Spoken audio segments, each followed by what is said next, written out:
Good morning, everyone. Here's your Mormon News Update for June 16th, 2025. The Church of Jesus Christ of Latter-day Saints recently acquired over 46 acres in Kahului, Maui for $20 million, public records show. While the church announced plans for a Maui temple in 2023, a spokesperson noted there are no current public plans to place a temple on this newly purchased plot, despite its ample size for such a structure. This acquisition adds to the church's significant presence in Hawaii, where it has over 50 meeting houses but only 2 existing temples, one in Oahu built in 1919 and one in Kailua Kona built in 2000 and currently undergoing renovation. The Kahului property is conveniently located next to an existing church building and is surrounded by residential areas and shops. Interestingly, the land was previously owned by Gentry Homes, which had residential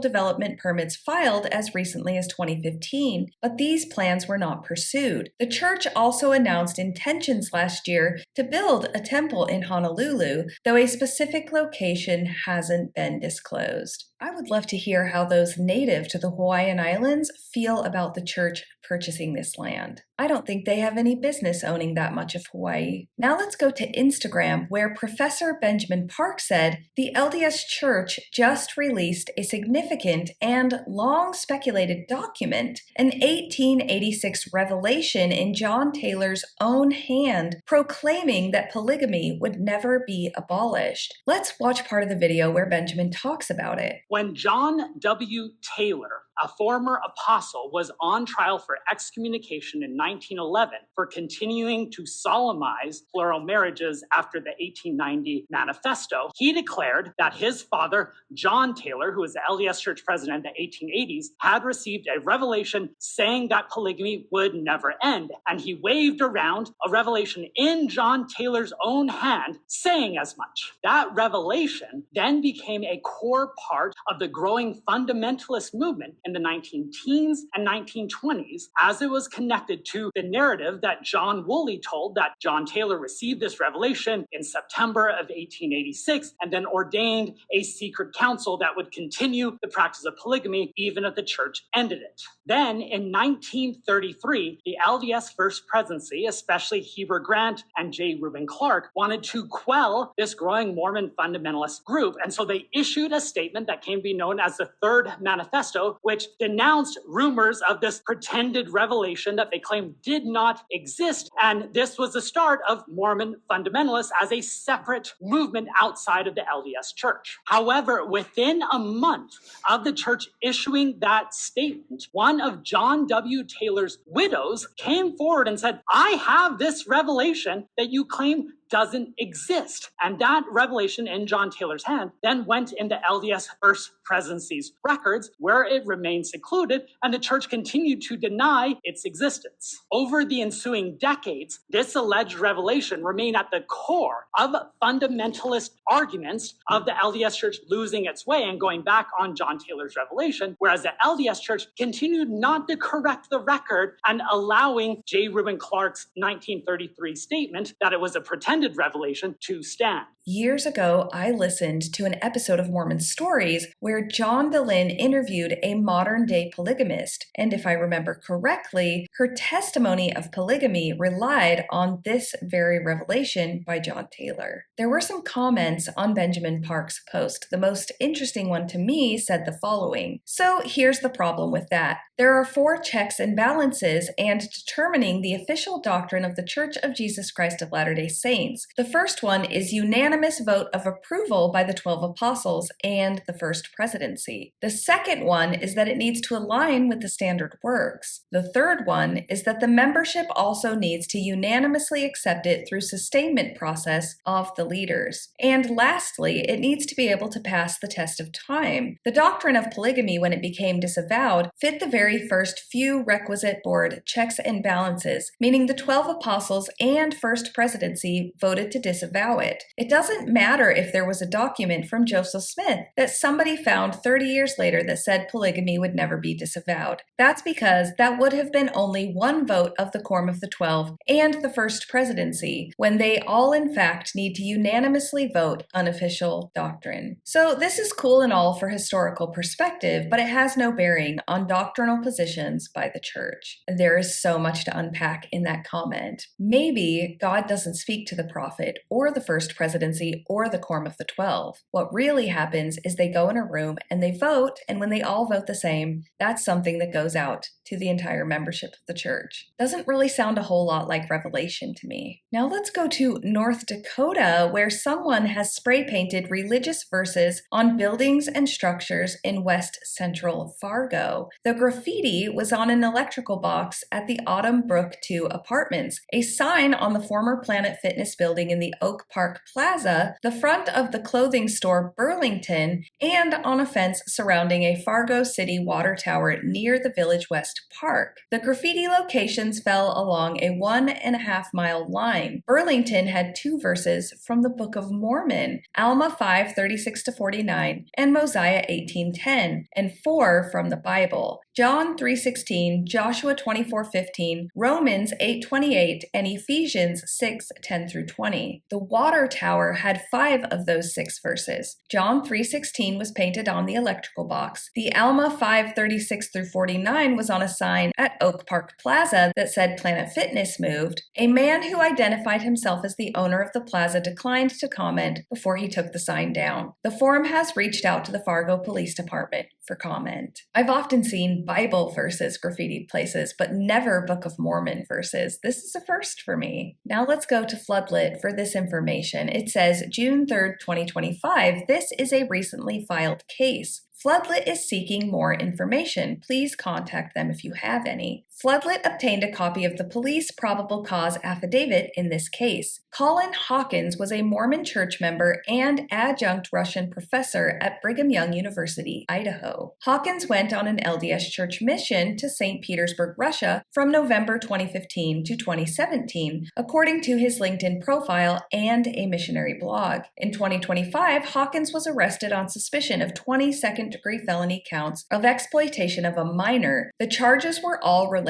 to CSAM. At the time Hawkins was arrested, he was listed as an adjunct Russian faculty member in the BYU-Idaho Department of Languages and International Studies. Now let's go to the Facebook group Seminary Teachers of the Church of Jesus Christ of Latter-day Saints for this post that says, Warning toss. During your lesson, randomly ding a little bell or say a certain keyword in a sentence or do a little drum pattern while you are talking. Right at the end of your warning, throw a marker at a student. The first time you do this, they will have no idea what you are doing. Continue teaching or talking. Then do your warning sign again, followed by throwing a marker at someone. Gently, of course. Don't clock them in the head or anything. This time, the students will begin to catch on and be more alert. Keep talking again and give your warning sign, followed by throwing the marker. This time, all the students will be ready and expecting it. Ask the class why they are all ready for it this time and weren't the first time. What was the warning signal? Application. Has our Savior given us warning signals before his second coming? What are they? Why does he give us warnings? In parentheses, so we can be prepared and ready and know when he is coming. How can studying the scriptures and the words of the prophets help us be ready? What are some of the spiritual warnings prophets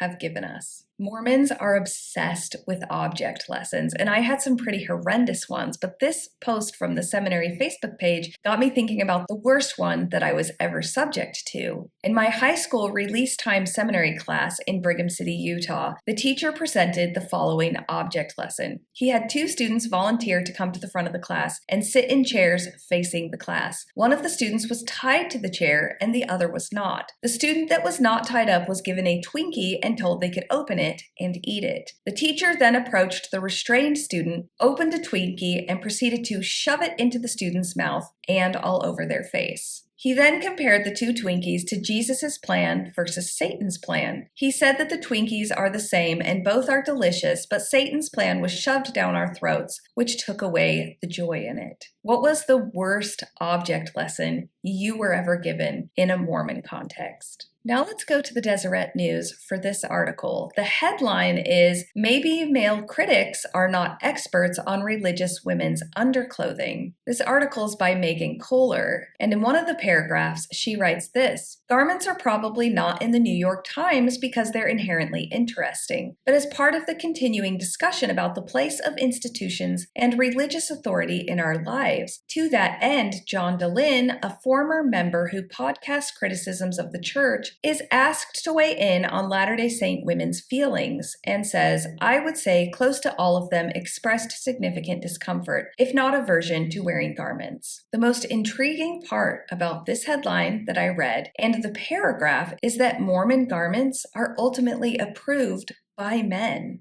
period. Nothing in the Mormon Church gets the final approval by a woman. There were women who gave their input that led to the garment changes, but that same input could have been ignored by the men in charge, and was for many, many years. So maybe male critics are not experts on religious women's underclothing, but I don't think men should be the experts on women's underclothing, religious or not. And Miss Kohler, who wrote this article, failed to bring that up. Which reminds me of this quote that I saw. "Every major religion claims to speak for God, but none of them speak from women. The God is male, the prophets are male, the rules are written by men, enforced by men, and used to control women. If no divinely inspired religion has ever centered women, maybe it didn't come from something higher. Maybe it came from down here, from patriarchal cultures, passed off as divine law to justify their authority. Because if truth is universal, it shouldn't be gendered. And if morality is divine, it shouldn't exclude half of the species." Now let's go to YouTube for some information about Nemo the Mormon. He recently had a stroke. He talks about it briefly in a video on his channel that I will link in the show notes. The stroke caused him to lose his ability to walk, and as far as I know, he is undergoing tests to find out the reason for the blood clot in his brain that was cleared up by blood thinners. He's gained back some of his mobility and is on the mend, but could use extra support at this time. If you haven't yet subscribed to his channel or watched his videos,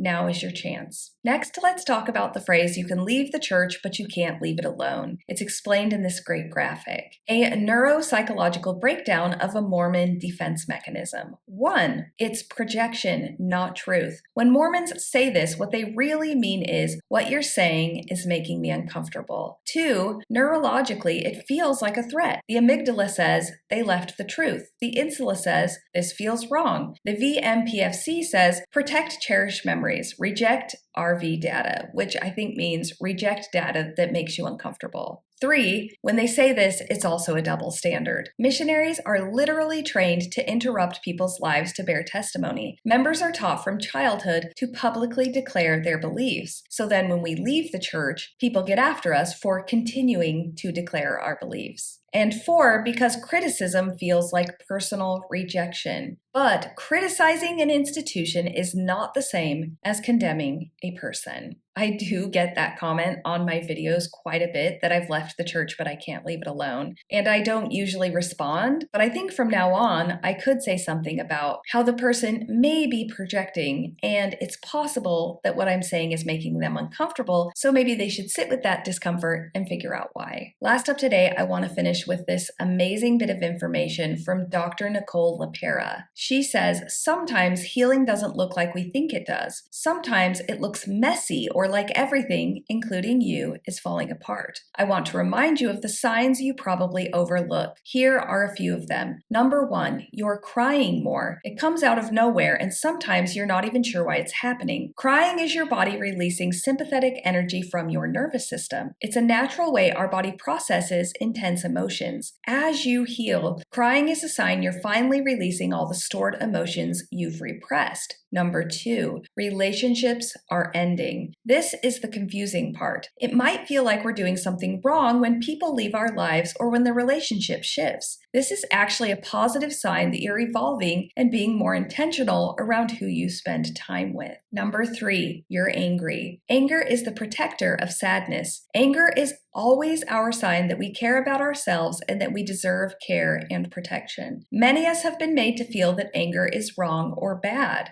And I'm going to add here, in a Mormon context, we learn that contention or anger is of the devil. Nicole goes on to say, you can rewire this by practicing allowing your anger. All that means is you don't talk yourself out of it. I accept that I'm rightfully angry about this is a great mantra to repeat if you struggle to feel anger. And number 4, you feel like you're not doing enough. Productivity conditioning was common for most of us growing up. We were always being graded, tested, and rewarded for accomplishments. It was almost like after every milestone we were forced to focus on another one. When you're on a healing journey, you'll do the same thing. You'll try to grade it or measure it in some way. Here's the thing, you are doing more than enough. Sometimes healing looks like letting yourself sleep for a couple more hours. Sometimes it's laying a blanket out in the sun and relaxing. It's not something you do, it's something you embody. This is your reminder that you're on the right path, even when it doesn't feel like it, even when your mind tells you the lie that you should be doing more. Today, congratulate yourself for how far you've come and remind yourself that the journey doesn't always look pretty. Signed, Dr. Nicole. And that's your update for today, folks. I absolutely hope you have the day that you deserve.